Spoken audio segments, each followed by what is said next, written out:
La politique, Chantal Hébert en mange, et cela depuis plus de 35 ans. Elle vit à Montréal, mais ses yeux sont rivés sur Ottawa. Son travail, observer les rouages de la politique fédérale et en faire l'analyse. Chantal Hébert fait ses débuts en journalisme politique très jeune.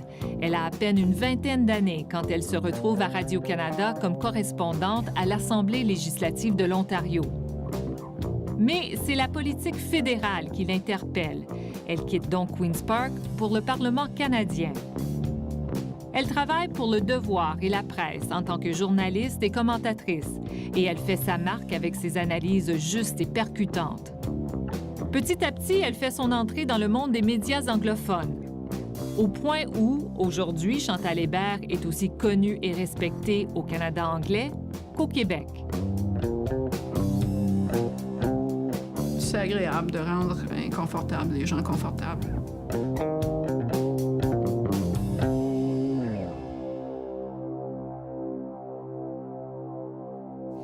Chantal Hébert, il paraît que quand vous étiez petite, un de vos héros, c'était l'intrépide reporter Tintin. Est-ce que vous avez toujours rêvé d'être journaliste? J'ai jamais pensé à faire autre chose. Dans ma classe de 10e ou 11e année, à un moment donné, un professeur avait demandé qui ici veut être enseignant. J'étais une des seules qui n'avait pas levé ma main.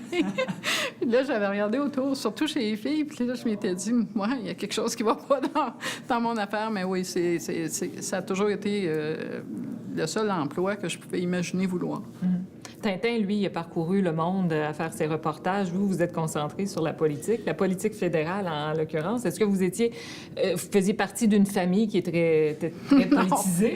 Non, mes parents parlaient de politique comme à peu près toutes les familles, mais c'était pas le genre de maison où les gens discutaient de politique à longueur de journée. Le Globe and Mail arrivait, effectivement. Mon père travaillait à Radio-Canada, puis il était réalisateur en affaires publiques, puis avant ça, journaliste. Alors, lui s'intéressait à ça, mais je peux pas dire que nos parents nous ont traînés là-dedans. Et d'ailleurs, moi, quand je suis arrivée en journalisme, je n'avais pas l'idée de m'en aller faire correspondant politique. Je n'avais pas d'ambition de columniste. Je voulais travailler en journalisme, mais j'étais excessivement timide. J'avais de la misère à dire bonjour à mes collègues le matin, tellement c'était comme gênant. Alors, je m'étais dit, mon avenir à moi, c'est dans la salle de rédaction, dans des postes comme affectateur. Bon, j'avais 22 ans et vraiment bonne idée de ce que j'allais faire dans la vie. Donc, je postule pour un poste d'affectateur dans la salle régionale de Radio-Canada à Toronto et je ne l'obtiens pas. Et là, comme à peu près la moitié des journalistes qui couvrent la politique actuellement au Canada, mes patrons trouvent que ce serait une bonne idée de se débarrasser de moi. Et donc, je me retrouve à Queen's Park. Et je n'en reviens jamais. Et de là, je finis par aller sur la colline parlementaire, etc., etc. Mais c'est comme ça que je me suis retrouvée à couvrir la politique. Avant Queen's Park, j'aimerais qu'on retourne en arrière un peu plus. Votre père, bon, il travaillait à Radio-Canada, puis à un moment donné, vous avez grandi les premières années à Hull, puis là, à un moment donné, votre père est transféré à Toronto. Vous aviez quoi? Il est pire que transféré. C'est une décision qu'il prend. Mon père est journaliste au droit.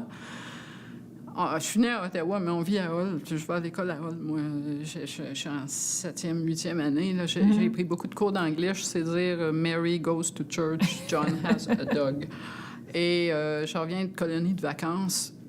Et mes parents me disent on déménage à Toronto. Ton père a pris un emploi à Radio-Canada. Là, vous avez 12 ans là, à ce moment-là. Ouais. Puis là, dans ma tête, il y a comme Hull, puis un grand blanc. Puis nous, on s'en va dedans. Alors, on est débarqué à Toronto comme ça en l'automne de 66. Mes parents venaient pas d'une grande ville, alors, et on était 5 enfants, donc ils mettent les enfants dans 2 autos le jour du déménagement. Et mon père dit à ma mère, on se revoit à Toronto. Qu'est-ce que vous saviez de Toronto à part? Ben moi, rien du tout. Là. On se revoit à Toronto. C'est c'est le premier voyage que nous, les enfants, dans ce temps-là, on n'amenait pas les enfants partout pour leur demander s'ils aimaient ça, ce qui allait arriver. Alors, on approche de Toronto, sur la 401, puis là, moi, je suis dans l'auto de ma mère avec le bébé, et elle dit, je suis l'aînée, elle dit, à Toronto, où donc? Et puis, effectivement, on sort à Kingston Road, et il y a l'auto de mon père, les lumières qui flashent, qui attend ma mère. C'est comme ça qu'on est arrivé à Toronto. Maintenant, vous arrivez 12 ans, bon, vous commencez l'école, bon, j'imagine l'école française, mais... Oui, mais dans ce temps-là, il n'y a pas... on est en 66-67. Il n'y a pas encore un système d'école française. Ouais. Alors, au secondaire, il y a une école. C'est une école séparée, catholique, à moitié privée, pas chère, mais à moitié privée, parce qu'il n'y a pas d'école secondaire en français, ça n'existe pas. Et pour aider, la loi ontarienne, le règlement du ministère stipule que l'anglais, les mathématiques et les sciences doivent être enseignées en anglais. Bon, pour les mathématiques, même avec Mary Goes to Church, ça va. Ça va. Pour les sciences, je pense que ma carrière scientifique a pris fin à mon arrivée à Toronto. Je ne comprenais pas un mot de ce que ces gens-là disaient. Et pour aider, l'anglais, c'était English. Alors moi, j'avais même mon dog et mon cat, et eux, ils faisaient Shakespeare. Petit problème qui m'a amené à la fin du secondaire à me faire dire par ma professeure d'anglais, vous savez, vous allez vraiment avoir des gros problèmes dans la vie en n'étant pas capable d'écrire en anglais, ce qui était totalement vrai. J'étais incapable d'écrire en anglais. Alors, vous vous êtes mis à l'anglais? Qu'est-ce que vous allez faire à l'université? Puis là, j'ai dit, aucun problème. Je suis arrivé au collège Glendon, puis j'avais jamais besoin d'écrire quoi que ce soit en anglais. Ce qui est vrai, puisqu'en 3 ans, j'ai jamais écrit un mot d'anglais. Mais là, est-ce que vous vous rendiez compte que ça aurait peut-être été avantageux? Non, pas du tout. Non, mais je parlais l'anglais, ça, il n'y a pas de problème. Mais pourquoi je voudrais le décrire? Sauf que je lis beaucoup. Comme d'autres vont à la taverne, moi, j'achète des livres, mais j'ai pas d'argent. Donc, j'achète des livres en anglais parce qu'ils sont beaucoup moins chers. Puis, à force de lire, j'imagine que ça doit avoir un effet bénéfique parce qu'on est comme 10-15 ans plus tard quand le Ottawa Citizen me propose une chronique. Et là, j'ai toujours rien écrit en anglais depuis l'examen du secondaire où la prof m'a fait valoir que j'avais pas d'avenir parce que je sais pas écrire en anglais. Et le monsieur qui m'offre la chronique hebdomadaire, il me dit écrire en anglais, c'est pas un problème. Et je me vois lui répondre ben non, pas du tout. Et là, je me suis aperçue en faisant la première chronique qu'effectivement, de lire tous ces livres-là, ça faisait que, oui, j'étais capable d'écrire en anglais, puis que non seulement j'étais capable d'écrire en anglais, ce qui est une chose, mais j'étais capable d'écrire en anglais de façon aussi efficace qu'en français. Il paraît que ça a été une grande surprise pour vous de découvrir que vous étiez ontarienne de naissance. Ah oui, c'est un choc. Il faut se remettre dans le contexte de l'époque. Moi, je suis une adolescente, 67, 68, 69... 70, il se passe plein de choses au Québec. J'ai aucune idée de ce qui peut se passer à Queen's Park. Les conservateurs sont installés là. J'écoute le congrès où ils choisissent Pierre Trudeau à la radio. Général de Gaulle, on est au chalet, on écoute ça Grince, sur la même radio. Bon. Et là, je vais avoir 18 ans et je peux aller boire légalement. Donc, je dis à mon père, je vais écrire au je ne sais pas quel ministère, au gouvernement du Québec pour avoir mon certificat de naissance. Et mon père me regarde et dit, ce serait peut-être mieux d'aller à Queen's Park. Il dit, parce que, vois-tu, on a traversé le pont, puis on est allé à l'hôpital Montfort pour avoir les enfants. T'es ontarienne. Aïe, aïe, aïe, quelle crise d'identité. C'est comme ça te fait dire pendant 18 ans que t'es un gars, puis tout à coup, on t'apprend que t'es une fille. Ouais. Alors, c'est comme ça que j'ai découvert que moi et tous mes frères et sœurs, nous étions tous des Franco-ontariens. Comment ça a été pour vous? Vous avez deux garçons qui sont grands maintenant. La conciliation travail-famille à ce moment-là? Compliqué. Puis dans ce temps-là, on partait quand il y avait une campagne fédérale qui commençait. D'abord, c'était plus long, puis en plus, on partait, puis on revenait pas, ou presque, sauf pour les débats des chefs. Quand moi, j'ai commencé en journalisme, les gens qui couvraient la politique, il y avait peu de femmes, mais en plus, ça avait l'air d'être un peu entendu qu'une femme qui couvre la politique puis qui est sérieuse n'a pas d'enfant. Moi, je trouvais que mes collègues masculins n'avaient pas l'air de se priver d'avoir une famille, puis j'avais certainement pas l'intention de m'en passer, moi non plus. Mais c'était pas... Aujourd'hui, c'est considéré comme normal, mais c'était pas acquis. Quand je parle à des groupes de journalistes, des fois, puis la question se pose maintenant pour les hommes et pour les femmes, congé parental et tout ça. Et je leur dis, est-ce que vous avez déjà rencontré quelqu'un qui vous a dit « Ah oui, Chantal Hébert, elle a pris 2 congés de maternité. » Les gens ne se souviennent pas de ce qu'on n'a pas écrit, de quand on n'était pas là.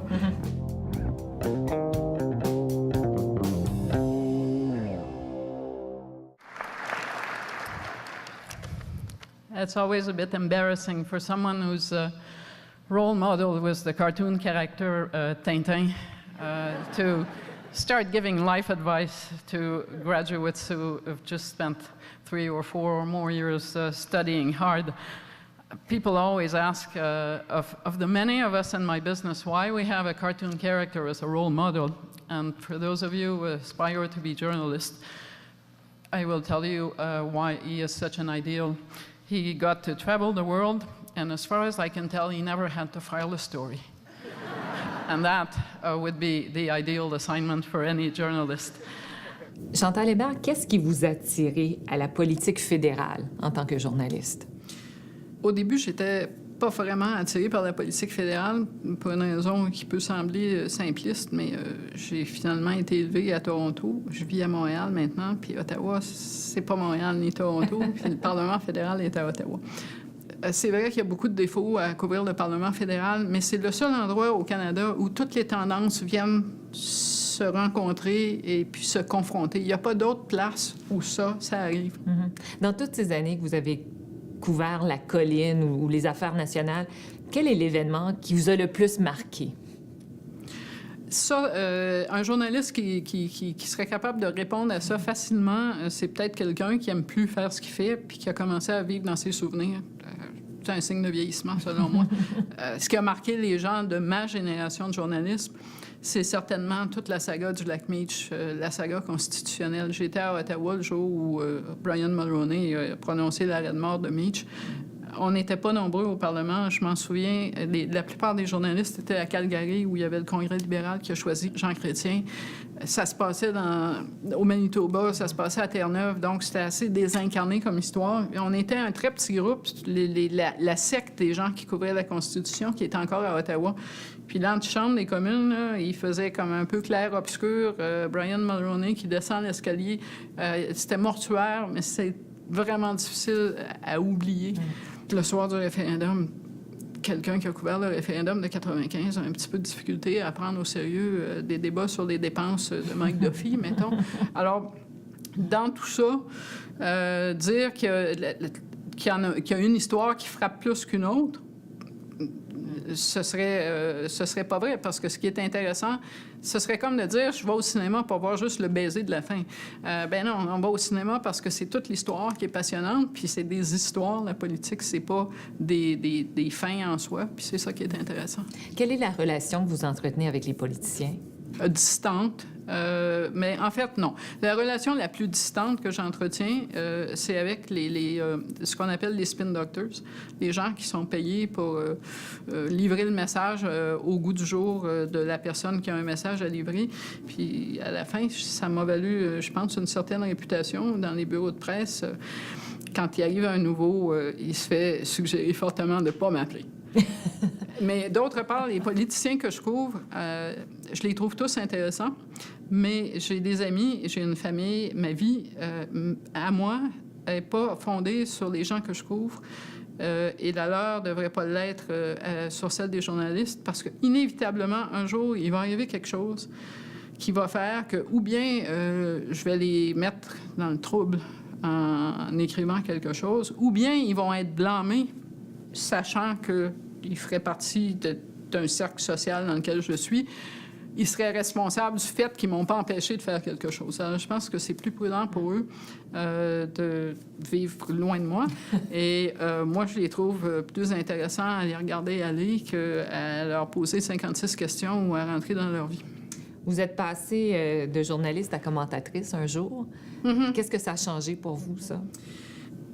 J'espère que ça n'a pas changé grand-chose dans ce que je fais, parce que ce que je fais, j'ai toujours pensé que j'essayais de faire de l'analyse plutôt que de l'opinion. Puis en fait, je dois dire que je ne fais pas partie des gens qui est tellement investis dans un résultat plutôt qu'un autre. Je vote, comme tout le monde, mais je vote n'importe comment, selon mes enfants. Je change de vote comme d'autres changent de chemise. Je suis un électeur totalement normal, mais c'est pas mon travail de déterminer le résultat, c'est mon travail d'expliquer pourquoi ou comment on arrive au résultat A plutôt qu'au résultat B. Maintenant, évidemment, je ne peux pas aller quelque part puis passer inaperçu complètement. La télé a cet effet-là. Mm-hmm. On dit de vous, et vous-même, vous en avez fait allusion, que vous êtes solitaire, voire même timide. Est-ce que c'est le cas? Bien, timide, je le suis un petit peu moins, forcément. Solitaire, c'est sûr que je pense que si je suis pour me tromper, je veux que ce soit des erreurs qui viennent de moi, ce que j'ai vu, ce que j'ai entendu, et pas des erreurs qui viennent du fait que j'ai essayé de dire la même chose que tout le monde. Alors, c'est sûr que des journées où il se passe beaucoup de choses puis qu'il faut écrire sur un gros sujet, j'ai tendance à éteindre la radio, la télé et tout ce qui transmet de l'information de ce que les gens pensent de ce qui vient d'arriver jusqu'à ce que j'ai fini d'écrire et que j'ai poussé « send ». Vous travaillez autant en français qu'en anglais de nos jours. Est-ce que le journalisme se fait différemment en français qu'en anglais? Non, mais les sensibilités sont différentes. Quand j'écris une chronique sur un événement qui est en politique québécoise, il y a des choses que j'ai besoin d'expliquer plus en anglais qu'en français. Et l'inverse est vrai aussi. Si j'écris sur le NPD, puis ce qui est en train d'arriver au NPD à l'échelle fédérale, il y a des notions qui sont acquises par un auditoire anglophone, mais qui sont pas aussi répandues en français. Alors là-dessus, c'est la principale différence.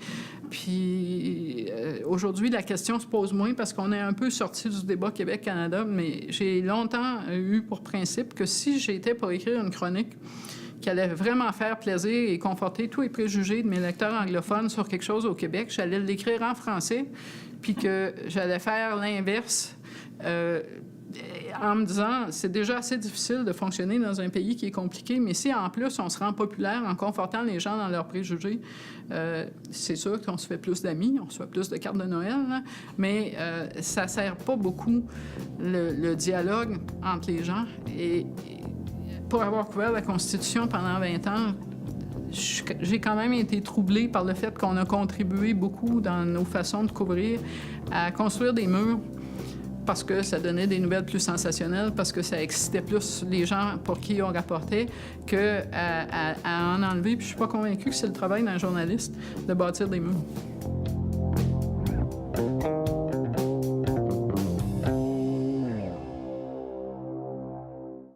Vous venez de terminer un autre livre, Confession post-référendaire. C'est un livre dans lequel vous avez interviewé des acteurs du référendum de 1995. Pourquoi un livre comme ça aujourd'hui? Parce que ça va faire 20 ans bientôt. Parce que tous ces gens-là, il n'y a pas beaucoup de gens qui sont retournés les voir pour leur poser des questions sur ce qu'ils auraient fait dans l'hypothèse d'un oui. Or, en leur parlant, puis ce sont tous, à une exception près, des acteurs politiques de l'époque. Donc, l'ancien premier ministre de l'Ontario, Mike Harris, son collègue de la Saskatchewan, Roy Romano, les gens du camp du oui, évidemment, Jean Chrétien, Jean Charest. Tous se préparaient à un oui, mais personne leur avait vraiment demandé comment ils l'imaginaient. À partir de 9 h du soir, le oui a gagné. Il arrive quoi? Autant dans le camp du oui que dans le camp du non, parce que pendant des années, tous ces gens-là pensaient qu'ils allaient se revoir sur un champ de bataille référendaire et donc ils n'allaient pas donner des munitions à l'autre camp en parlant de ce qu'ils avaient imaginé, de comment ils voyaient la vie. Dans le livre, par exemple, Roy Romano raconte qu'il avait demandé à un comité assez restreint et assez secret, d'ailleurs, d'explorer les options de la Saskatchewan si le Québec s'en allait. Et il avait écarté, il avait écarté aucune option, y compris se rapprocher des États-Unis, comme dans annexion aux États-Unis, comme dans essayer de s'entendre avec l'Alberta, et si possible le Manitoba, pour peut-être former une entité nationale différente, pour pas être dans un Canada où les prairies sans le Québec auraient été à la merci de l'Ontario. Il y en a qui sont pas jeunes là-dedans. Monsieur Parizeau, Monsieur Chrétien, la plupart, mais tous, en fait, sont à la retraite de la politique ou des postes qu'ils occupaient.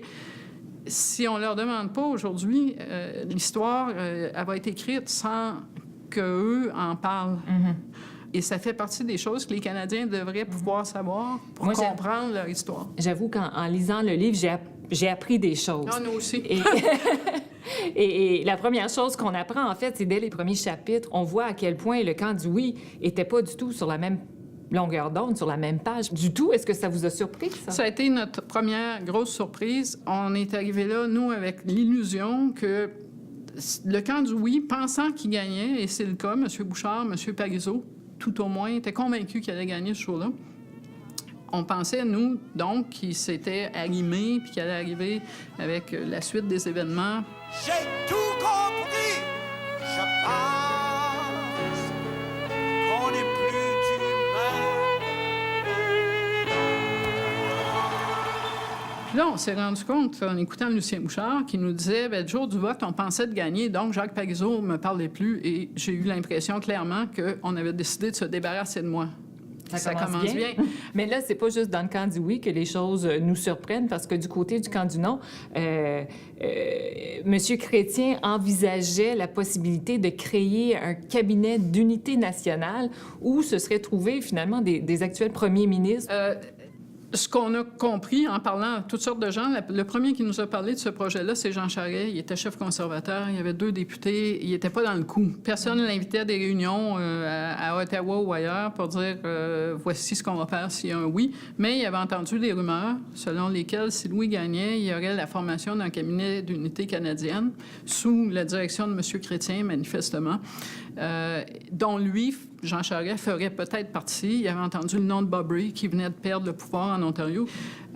Moi, j'ai couru après cette rumeur-là. C'était un peu un courant d'air là, pendant toute l'année où j'ai fait des entrevues, jusqu'à ce que j'arrive dans le bureau de Frank McKenna, qui était à l'époque premier ministre du Nouveau-Brunswick, et que je lui demande, comme à tout le monde, vous étiez où le jour du référendum? Qu'est-ce que vous pensiez qu'il allait arriver? Donc, il me dit...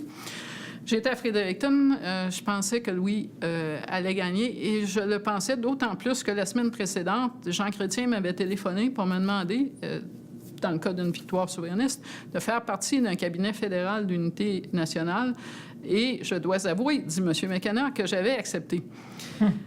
Et là, ce qu'on voit, c'est que c'est sûr que le lendemain d'un oui, la position de Jean Chrétien, et ça, on le voit dans toutes les entrevues, là, sa première ligne de défense aurait été d'établir un conseil des ministres qui n'était pas libéral puis qui représentait les autres régions du pays pour essayer de voir c'était quoi la suite à donner aux événements ou tout au moins pour trouver une façon de faire une transition sans que ce soit le chaos complet.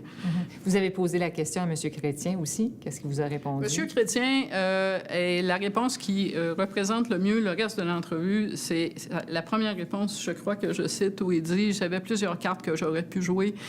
Je suis heureux de ne pas avoir eu à le faire et je ne veux pas en parler. » M.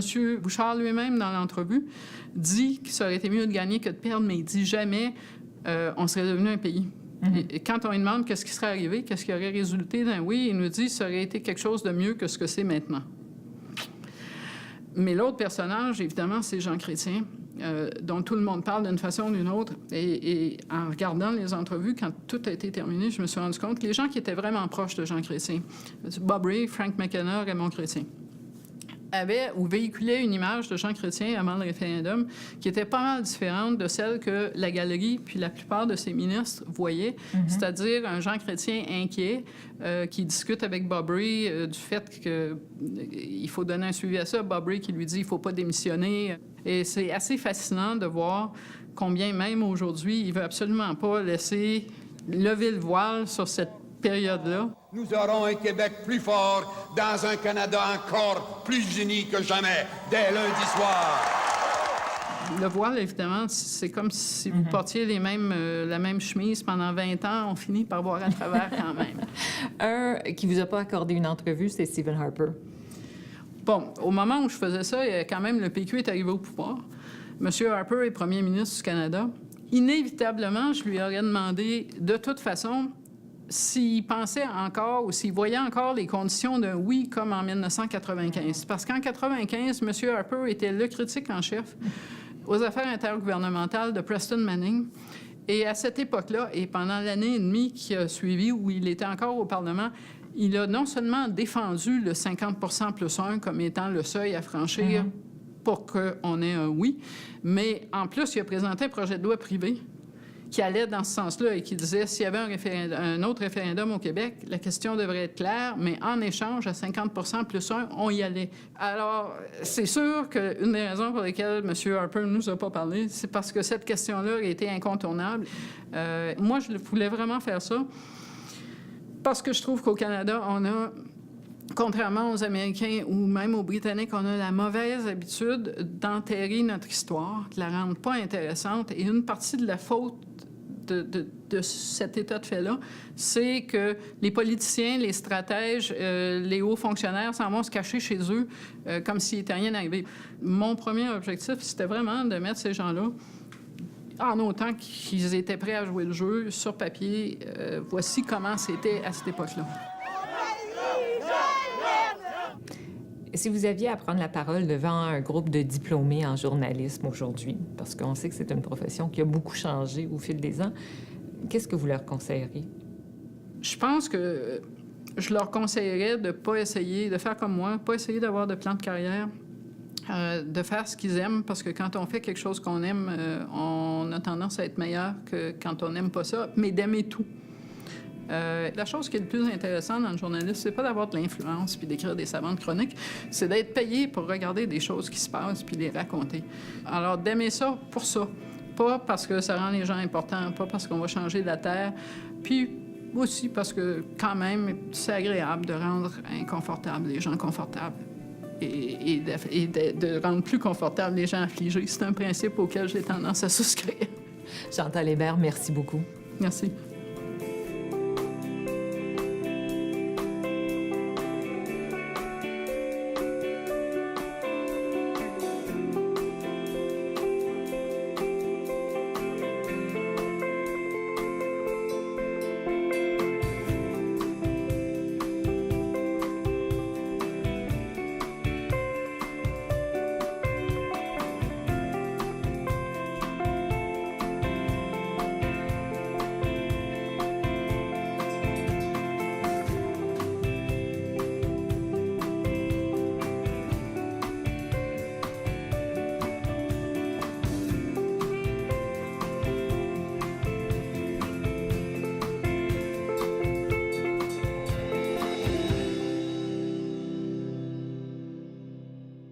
Non, mes parents parlaient de politique comme à peu près toutes les familles, mais c'était pas le genre de maison où les gens discutaient de politique à longueur de journée. Le Globe and Mail arrivait, effectivement. Mon père travaillait à Radio-Canada, puis il était réalisateur en affaires publiques, puis avant ça, journaliste. Alors, lui s'intéressait à ça, mais je peux pas dire que nos parents nous ont traînés là-dedans. Et d'ailleurs, moi, quand je suis arrivée en journalisme, je n'avais pas l'idée de m'en aller faire correspondant politique. Je n'avais pas d'ambition de columniste. Je voulais travailler en journalisme, mais j'étais excessivement timide. J'avais de la misère à dire bonjour à mes collègues le matin, tellement c'était comme gênant. Alors, je m'étais dit, mon avenir à moi, c'est dans la salle de rédaction.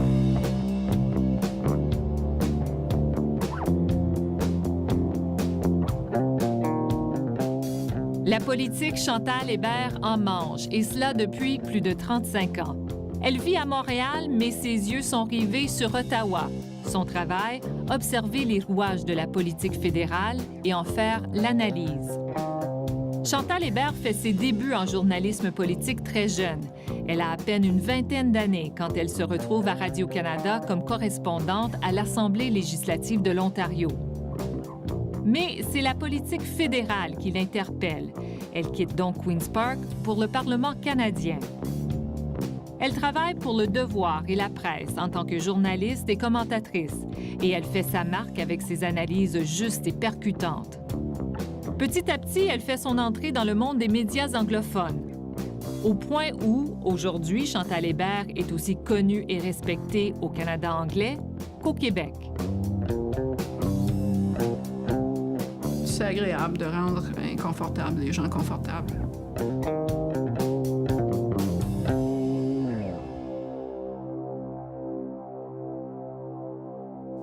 Chantal Hébert, il paraît que quand vous étiez petite, un de vos héros, c'était l'intrépide reporter. Action dans des postes comme affectateur. Bon, j'avais 22 ans et vraiment bonne idée de ce que j'allais faire dans la vie. Donc, je postule pour un poste d'affectateur dans la salle régionale de Radio-Canada à Toronto et je ne l'obtiens pas. Et là, comme à peu près la moitié des journalistes qui couvrent la politique actuellement au Canada, mes patrons trouvent que ce serait une bonne idée de se débarrasser de moi. Et donc, je me retrouve à Queen's Park. Et je n'en reviens jamais. Et de là, je finis par aller sur la colline parlementaire, etc., etc. Mais c'est comme ça que je me suis retrouvée à couvrir la politique. Avant Queen's Park, j'aimerais qu'on retourne en arrière un peu plus. Votre père, bon, il travaillait à Tintin. Est-ce que vous avez toujours rêvé d'être journaliste? J'ai jamais pensé à faire autre chose. Dans ma classe de 10e ou 11e année, à un moment donné, un professeur avait demandé qui ici veut être enseignant. J'étais une des seules qui n'avait pas levé ma main. Puis là, j'avais regardé autour, surtout chez les filles, puis là, je m'étais dit, ouais, il y a quelque chose qui ne va pas dans mon affaire. Mais oui, ça a toujours été le seul emploi que je pouvais imaginer vouloir. Tintin, lui, il a parcouru le monde à faire ses reportages. Vous, vous êtes concentré sur la politique fédérale en l'occurrence. Est-ce que vous faisiez partie d'une famille qui est très politisée?